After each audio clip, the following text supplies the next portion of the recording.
Hello friends, మీరు కనుక subscribe చేసుకోకుండా ఈ వీడియో చూస్తుంటే ప్లీజ్ సబ్స్క్రైబ్ చేసుకోండి. ఉదయం కాఫీ తాగుతూ దినపత్రిక తిరిగేస్తుంటే అందులోంచి కింద పడిన కరపత్రాల్లోని ఒక దానిపై చూపు అలాగే నిలబడిపోయింది వంశీకి.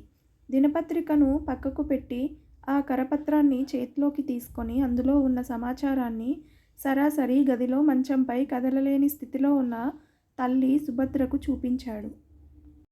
తులసీవనం అన్న పేరు పెద్ద అక్షరాలతో తెలుగులో ఉంది. కింద మంచానికే పరిమితమైన వృద్ధులకు మరియు ప్రమాదవశాత్తు నడవలేని పరిస్థితిలో ఉన్న వారికి మా సేవలను అందించగలము. కేర్ టేకర్కై వివరాలకు సంప్రదించండి అని చివరిలో ఫోన్ నెంబర్. సుభద్ర అది చదువుతుండగానే కళ్ళల్లో నీరు ధారాపాతంగా కారుతున్నాయి. చేయి ఎత్తి కనీసం తుడుచుకోలేదు. తన పరిస్థితి చూసి తనకే బాధ, కోపం కలుగుతోంది. నెల క్రితం జరిగిన రోడ్డు ప్రమాదంలో వెన్నెముక విరిగి కాళ్ళు చేతులు చచ్చుబడిపోయాయి సుభద్రకు. తల్లి కన్నీళ్లను చూసి వంశీ, అమ్మా ఇప్పుడేమైందని ఇలా ఏడుస్తున్నారు? ఒక నెలగా నాన్న, అక్క, నేను అందరం సెలవు పెట్టి నీ దగ్గరే ఉన్నాం. ఇంకా ఎక్కువ సెలవు రోజులు పొడిగించలేకపోతున్నాం. అక్కకు వర్క్ ఫ్రమ్ హోమ్ కంప్లీట్ అయి పిల్లలకు స్కూల్ మొదలవుతోంది. నాన్న పెట్టిన మెడికల్ లీవ్ కూడా పూర్తయిపోయిందంటున్నారు. నేను ఢిల్లీ వెళ్ళాలి. నా ప్రాజెక్ట్ థీసిస్ సబ్మిట్ చేసి రావాలి. అంతవరకు మీకొక కేర్ టేకర్ని చూడాలని మా ఫ్రెండ్కు చెప్పాను. నాన్న కూడా చాలామందిని అడిగారు, కానీ ఇంతవరకు ఎవరూ రాలేదు. ఇదిగో ఇంతలో ఈరోజు పత్రికలో ఈ పాంప్లెట్ కనిపించింది. అందుకే ముందుగా మీకు చూపించాను అమ్మా అంటూ తల్లి పడుతున్న ఆందోళనను తగ్గించాలని పక్కనే కూర్చొని తన చేతిని గట్టిగా పట్టుకున్నాడు వంశీ. నీ ఇష్టం నాన్న అంటూ తల పక్కకు తిప్పుకుంది సుభద్ర. ఇప్పుడే ఫోన్ చేసి వివరాలు అడుగుతానమ్మా అంటూ అందులోని నెంబర్కు డైల్ చేశాడు. అవతలి వైపు నుండి హలో అనగానే, హలో నమస్తే మేడం, ఈరోజు పేపర్లో మీ యాడ్ చూశాను. దాని గురించి మాట్లాడాలని కాల్ చేశాను మేడం అన్నాడు వంశీ. నమస్తే సార్, థ్యాంక్ యూ. మీ పేరు, డీటెయిల్స్ చెప్పండి. అలాగే పేషెంట్ ఆడా మగనా, వారి వయస్సు, మీకు ఎన్ని రోజులు కేర్ టేకర్ అవసరం ఉంటుంది, వాటి వివరాలన్నీ మా వాట్సాప్ నెంబర్కు మెసేజ్ చేయండి అంది అవతలి వైపు నుండి 25 ఏళ్ల వయసున్న ఓ అమ్మాయి. ఈరోజు పత్రికల్లో పెట్టి పంపిన పాంప్లెట్స్కు రెస్పాన్స్ బాగా వస్తున్నందుకు గొంతులో కాస్త సంతోషం నిండి, సరే మేడం చేస్తాను. మీ పేరు అని అడిగాడు సందేహంగా వంశీ. తను ఫోన్లో వింటున్న గొంతు బాగా పరిచయం ఉన్న వ్యక్తిలా ఉంది. తులసి అంది. ఆ పేరు వినగానే వంశీ ఒకంత ఆశ్చర్యంతో, మీ ఆఫీస్ అడ్రస్ చెప్పండి మేడం, నేను డైరెక్ట్గా వచ్చి వివరాలు చెప్తాను అన్నాడు వంశీ. తను చెప్పగానే కాల్ కట్ చేసి, అమ్మా ఈ తులసీవనం కేర్ టేకర్ సెంటర్ ఎవరిదో కాదమ్మా, నీ తులసిదే అన్నాడు. తల్లి కళ్ళల్లో సంతోషాన్ని చూడాలని, అవునా తులసీనా మాట్లాడింది ఇప్పుడు, అయితే చెప్పవా నువ్వు వంశీవని అని ఆతృతగా అడుగుతోంది సుభద్ర. లేదమ్మా చెప్పలేదు, డైరెక్ట్గా వెళ్ళి కలుస్తాను. నీ తులసిని నీ దగ్గరకు తీసుకొస్తాను అంటూ 6 ఏళ్ల జ్ఞాపకాలను తడుముకుంటూ బయలుదేరాడు వంశీ. అలా వెళ్ళగానే సుభద్ర కళ్ళల్లో తను పుట్టి పెరిగిన ఊరు గోపాల్పురం మెదిలింది. అమ్మా నా వల్ల కాదే, మా అత్తగారికి చాకరీ చేయడం, అన్నీ మంచంపైనే, రోజంతా అయితే ఎలాగోలా పని వాళ్ళతో చెప్పి చేసుకోపోతున్నా, రాత్రిపూట నిద్ర కూడా పోనివ్వడం లేదస్సలు అంటూ పెరాలసిస్తో కాలు చేయి పడిపోయి మంచానికే పరిమితమైన అత్తగారిపై ఉన్న కోపంతో తల్లి దగ్గర వాపోతుంది సుభద్ర. అట్లాగంటే ఎట్లాగమ్మా, వయసైపోయిన తర్వాతే కదా చూడాల్సింది. అంటే ఇంకో 1 ఏడాదో 2 ఏళ్ళు అంతే అంటూ నచ్చచెప్ప చూసింది సుభద్ర తల్లి కామాక్షమ్మ. పోనీ ఎవరైనా ఆమె పని మనిషి దొరుకుతాదేమో చూసి పెట్టుకో అంది ఏదో బుర్రకు తోచింది చెప్తూ. పట్నంలో అట్టా ఎవరూ రారమ్మా, పోనీ మన గౌరీని పంపించవే అంది అక్కడే పశువుకు మేత పెట్టి తమ దగ్గరికే వస్తున్న దాన్ని చూసి. దాన్ని పంపితే నన్నెవరు చూసుకుంటారే తల్లి అంది నిష్ఠూరంగా కామాక్షమ్మ. సరే నువ్వుండు, నేను గౌరీనే అడుగుతా అంది. సుభద్ర గౌరీ వంక నవ్వుతా, గౌరీ రేపు నాతో ఊరికి వస్తావా అని అడిగింది. నేనట్టా వచ్చేదమ్మా, అమ్మకు మోకాళ్ళ నొప్పితో ఏ పని చేసుకుందిలే. గొడ్లు గోద ఇల్లు వాకిలంతా నేనే శుభ్రం చేసి పెట్టాలా. నేను ఆడికొస్తే అమ్మకి కట్టమైపోతాది అంది గౌరి. ఇంతకు ముందైతే సుభద్ర కాన్పులకు, వాళ్ళ మరిది ఆడపడుచు పెళ్ళిళ్ళకు అన్నిటికీ పోయి నెలల తరబడి ఉండి వచ్చేది. ఇప్పుడు ఇటు కామాక్షమ్మను, అటు గౌరీ మొగుడు కిట్టప్పను కొడుకు స్కూల్కు పోయే చిన్నోడ్ని చూసుకోవాలి. కూతురు కూడా కాలేజీకెళ్ళిపోతోందని ఊర్లో ఎవరు పిలిచినా ఎక్కడికి పోదు. అదే చెప్పింది సుభద్రకు. అప్పుడే చెక్కగేటు తోసుకుంటూ లోపలికి వచ్చింది తులసి. వస్తూనే గౌరీని చూసి, అమ్మా ఇదిగోనే మన దొడ్లో కాసిన కనకాంబరాలు సుభద్రక్క కోసం మాల కట్టి తెచ్చాను అంది కళ్ళతోనే నవ్వుతూ, అక్కడే ఉన్న సుభద్ర చేతిలో పెట్టి. బాగున్నావా తులసి అంది సుభద్ర తులసినే తదేకంగా చూస్తూ. హా బాగున్నా అక్కా అంటూ సిగ్గుపడుతూ తలొంచుకుంది. ఇంటర్ మంచి మార్కులతో పాస్ అయ్యావట కదా, కంగ్రాట్స్. ఇంకా బాగా చదువుకో అంది సుభద్ర. లేదక్కా ఇంకా చదవలేను. ఇంటర్ వరకు ఈడే ఉండేది కాబట్టి మా నాయన్ని ఒప్పించి కాలేజీకి పోయినా. డిగ్రీ చేయాలంటే టౌన్కు పోవాలి. మాయమ్మ నాయనొప్పుకోలేదు అంటా గౌరీనే చూసింది తులసి. గౌరీ వెంటనే, టౌన్లో చదువులుంటే ఊరికే అయిపోతుందా సుభద్రమ్మ, కూలీ చేసుకునేటోళ్ళం, అంత డబ్బులేడ నుండి తెత్తాం అంది గౌరీ బాధగా. తులసి ముఖం కూడా మారిపోయింది. చిన్నప్పటి నుండి చూస్తున్నా తులసి చాలా చురుకైన పిల్ల, తెలివిగలది. చదువుకుంటే తనకు మంచి భవిష్యత్తు కూడా ఉంటుందని ఆలోచించి తులసిని నాతో పంపించు, నేను చదివిస్తా అంది వెంటనే సుభద్ర. సుభద్రమ్మ వద్దమ్మా, అదేదో ఆశపడతాంది కానీ వాళ్ళ నాయన ఈ ఏడాది పెళ్లి చేసేయాలని చూస్తాండాడు మా ఇండ్లలో అంది గాబరాగా. ఆ మాటకు తులసి కళ్ళల్లో నీళ్లు ఉబికి వచ్చి బుగ్గలపై పడతా అంటే చేతులు అడ్డం పెట్టుకొని ముఖం అటు పక్కకు తిప్పుకుంది. సుభద్ర తులసిని చూసి, గౌరీ కిట్టప్పతో నేను మాట్లాడతారా, రేపే తులసిని నాతో తీసుకుపోతా అంతే అంది తన మాటే నిలబడాలన్నట్లు. సుభద్ర తండ్రికి చెప్పి కిట్టప్పను ఒప్పించి తులసిని తనతో తిరుపతికి తీసుకుపోయి తనకిష్టమైన బీఎస్సీ నర్సింగ్ కాలేజీలో చేర్పించింది. తన ఇంట్లోనే ఉండి చదువుతూనే చేదోడు వాదోడుగా ఉండడంతో పాటు మంచం పట్టిన సుభద్ర అత్తగారి పనులు, తినిపించడం, మందులు వేయడం, స్నానం చేయించి బట్టలు మార్చడం వంటివన్నీ కూడా తులసినే చూసుకునేది. తనని వద్దని వాదించిన మా అవ్వ కూడా పడకలో ఉన్నప్పుడు అన్ని పనులు నేనే చేసేదాన్నక్కా, నేను చదివే చదువు కూడా ఇదే కదక్కా అంటూ తనకు తలలో నాలుకైపోయింది. ఒకరోజు తులసి లేకపోతే సుభద్రకు ఊపిరి సలిపేది కాదు. అంతా బానే జరుగుతున్న సమయంలోనే సుభద్ర మరిదికి ఉద్యోగరీత్యా తిరుపతికి ట్రాన్స్ఫర్ అవ్వడంతో ఇక్కడికే మకాం మార్చాడు. తన అన్న కూతురు వయసున్న చూడచక్కని రూపంతో ఇంట్లో అటూ ఇటూ తిరుగుతున్న తులసిపై కన్నుపడి వీలు దొరికినప్పుడల్లా తులసితో మాటామంతి కలుపుతూ తనకు దగ్గరవ్వాలని చూసేవాడు. తులసి చదువు పేరుతో తప్పించుకు తిరిగినా తల్లి గదిలో ఉండి తనకు తినిపించేటప్పుడో తనకు మందులు వేసేటప్పుడో ఎదురుగా ఉండి తినేసేలా చూసేవాడు.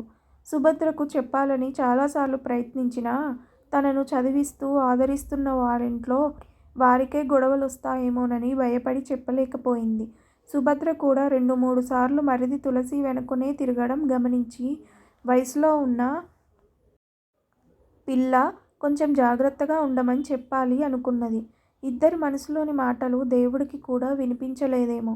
ఓ రోజు సాయంత్రం ఎవరూ లేని సమయం చూసుకొని తులసిని లొంగతీసుకోవాలని చూశాడు.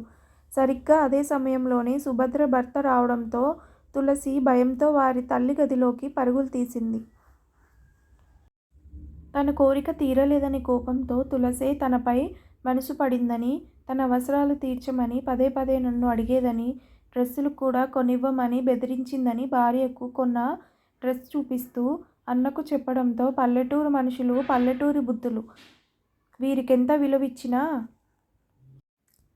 ఇంట్లో పెట్టుకున్న కుక్కతోక వంకరే అన్నట్లు ఉంటారు అని కోపంతో సుభద్ర ముందే అనడంతో తప్పు చేసిన వాడిని వదిలేసి తనదే తప్పన్నట్లు భర్త చూడటం సుభద్ర భరించలేకపోయింది. గుక్కపెట్టి ఏడుస్తున్న తులసిని హక్కున చేర్చుకొని ఊరడించి, నువ్వు ఇంకా ఒక్కరోజు కూడా ఉండద్దమ్మా తులసి. మానవ మృగాలు తిరిగే అడవిది. గంజాయి వనంలో నిష్కలంకమైన మనసున్న తులసి వనాన్ని పెంచలేను. వెంటనే ఊరికెళ్ళిపో తులసి అంటూ తనను గుండెలకు హత్తుకుంది. అక్కా, నేనేం తప్పు చేయలేదక్కా అంటూ తులసి సుభద్ర ఒడిలో అలాగే పసిపిల్లలా ఒదిగిపోయింది. నాకు తెలుసమ్మా, నేను ప్రమాదాన్ని ముందే పసిగట్టాను. కానీ ఇంత తొందరగా దహనం చేయడానికి పూనుకుంటుందని తెలుసుకోలేకపోయాను. తప్పు నాదే తులసి, నన్ను క్షమించు. నిన్ను ఒంటరిగా వదిలి వెళ్లాల్సింది కాదు అంది సుభద్ర. కన్నతల్లి కన్నా ఎక్కువ ప్రేమతో చూసుకుంటున్న కుటుంబంలో తన వలన మనస్పర్ధలు, కలతలు రావడం మంచిది కాదని, తనను వేటాడుతున్న సమస్యను చెప్పలేకపోయానని తులసి సుభద్రను అల్లుకుపోయింది. తర్వాత రోజే తులసికి పరీక్షలు పూర్తయ్యే వరకు ఉండటానికి హాస్టల్లో మాట్లాడి చేర్పించి వచ్చింది. ఇంకెప్పుడు ఇంటికి రాకని తనకు నచ్చచెప్పి, తనకు చూడాలనిపించినా నేనే వస్తానని. అంతేకాదు, ఇంట్లో జరిగిన విషయాలేవి ఊళ్ళో ఉన్న మా అమ్మా నాన్నలకు గానీ, మీ అమ్మా నాన్నలకు గానీ ఎట్టి పరిస్థితుల్లోనూ చెప్పవద్దని మాట తీసుకుంది. ఫైనల్ ఇయర్ పరీక్షలు పూర్తి చేసి ఊరికి వెళ్ళిపోయిన తులసి ఆ తర్వాత ఎప్పుడూ తన ఇంటికి రాలేదు. పుట్టిన ఊరైన గోపాల్పురానికి ఎప్పుడైనా వెళ్తే తన చుట్టూ తిరుగుతూ ఆప్యాయంగా ప్రేమతో పలకరించేది. కాలం కన్నీటిని మరిపిస్తుంది, కన్నీరుని కురిపిస్తుంది. కాలం నది ఒడ్డుపై అందరూ సమానమై మునిగి తేలుతూనే ఉంటారు. అలాంటి సందర్భమే ఎదురైంది సుభద్రకు. అనుకోకుండా సుభద్ర తల్లిదండ్రుల్లో ఇద్దరూ ఒకరి తర్వాత ఒకరు గుండెపోటుతో మరణించడంతో తర్వాత పూర్తిగా అటువైపు వెళ్లడమే మానుకుంది సుభద్ర. ఇప్పుడు మళ్ళీ తులసి పేరు వినేసరికి మనసంతా ఆనందంగా ఉంది. కొడుకు వంశీ తులసితో మాట్లాడుతానన్నాడు. వెళ్ళి తనను తీసుకువస్తాడా? తనకు సేవ చేయడానికి కాదు, తను పోయేలోపు ఒక్కసారి తులసిని చూడాలని. అదే ఆలోచనలతోనే నిద్రలోకి జారుకుంది. బండి సైడ్కు పార్క్ చేసి ఫోన్లో చెప్పిన అడ్రస్ చూసి ఇదేనని కన్ఫర్మ్ చేసుకొని లోపలికి వెళ్లే ముందు తన ముఖాన్ని ఒకసారి అద్దంలో చూసుకున్నాడు. తులసి తనను గుర్తుపడుతుందా? తనేమో గుబురు మీసాలతో ఆజానుబాహుడిగా ఉన్నాడు. మరి తులసి అలాగే ఉంటుందా? తనకు పెళ్ళైపోయిందా అనే ఆలోచనలతోనే గేటు తీసుకొని లోపలికి వెళ్ళాడు. అందమైన బృందావనంలా ఉంది ఆ ప్రాంగణం. కాంపౌండ్ చుట్టూ రకరకాల పూల చెట్లతో పాటు తులసి చెట్లు కూడా అక్కడక్కడ గుబురుగా ఉన్నాయి. లోపలి నుండి 25 ఏళ్ల వయసున్న అమ్మాయి ఫోన్లో ఎవరితోనో మాట్లాడుతూ, ఈ రోజే పంపిస్తామండి, పర్వాలేదు, డబ్బు తర్వాత ఇద్దురు కానీలేండి, అమ్మ ఆరోగ్యం కుదుట పడనివ్వండి ముందు అంటూ కాల్ కట్ చేసి నన్ను చూసింది. మీరు అంటూ ఆగి, ఉదయం ఫోన్ చేసింది మీరేనా? రండి లోపలికి అంటూ ముందున్న చిన్న గదిలోకి వెళ్ళింది.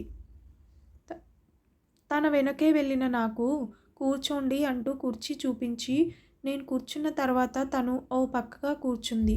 చెప్పండి, ఎవరికి కేర్ టేకర్ కావాలని అడిగింది. తనను గుర్తుపట్టలేదని గ్రహించి, మా అమ్మకు ఈ మధ్య ఒక యాక్సిడెంట్లో వెన్నుముక దెబ్బతిని కాళ్ళు చేతులు పనిచేయడం లేదు. తను పూర్తిగా ఇప్పుడు బెడ్ రిడన్. ఆమె కోసం మీరు ఓ కేర్ టేకర్ను పంపగలరా అన్నాడు వంశీ. ఓకే అండి, తప్పకుండా, మీ అడ్రస్ చెప్పండి అంటూ ఓ పుస్తకం, పెన్ను తీసుకుంది అడ్రస్ నోట్ చేసుకోవడానికి. Care of Subhadra, wife of Suresh, Bhavaninagar 2-12-1 Tirupati అన్నాడు. అడ్రస్ వినగానే సుభద్ర అక్క కొడుకువా నువ్వు? వంశీనా? వంశీ అంటూ ఆశ్చర్యంగా కళ్ళు పెద్దవి చేసి చూసింది. వంశీని తన చేతులు పట్టుకొని ఊపుతూ సంతోషంతో, అవును మేడం తులసి గారు అంటూ తల వంచాడు. తులసి కళ్ళల్లో నీళ్లు తిరుగుతుంటే, అమ్మకు యాక్సిడెంట్ అయిందా? ఇప్పుడెలా ఉంది అని అడిగింది.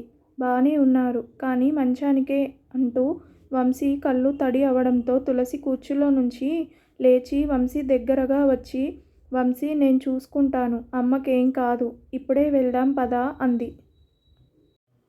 అమ్మకు నే తులసిని తీసుకువస్తానని మాట ఇచ్చి వచ్చాను తులసి అన్నాడు వంశీ. సుభద్రక్క రుణం తీర్చుకునే అవకాశం రాలేదని ఎప్పుడూ అనుకునేదాన్ని. దేవుడు ఇలా ఇస్తాడని అనుకోలేదు నాకు అన్నది తులసి బాధగా. తులసి కంటే ఏడాది చిన్న అయిన వంశీకి తులసిని సొంత అక్క కంటే ఎక్కువే అనేవాడు ఎప్పుడు. తులసిలో కనిపించే పల్లెటూరి అమాయకత్వం ఇప్పటికీ అలాగే ఉండడం గమనించి, అవును తులసి, నువ్వు బీఎస్సీ నర్సింగ్ పూర్తి చేశావు కదా, ఎక్కడైనా నర్సింగ్ హోంలో జాయిన్ అవ్వకుండా ఇలా ఇదేంటి అంటూ ప్రశ్నించాడు అక్కడే టేబుల్పై ఉన్న పాంప్లెట్ చూపిస్తూ.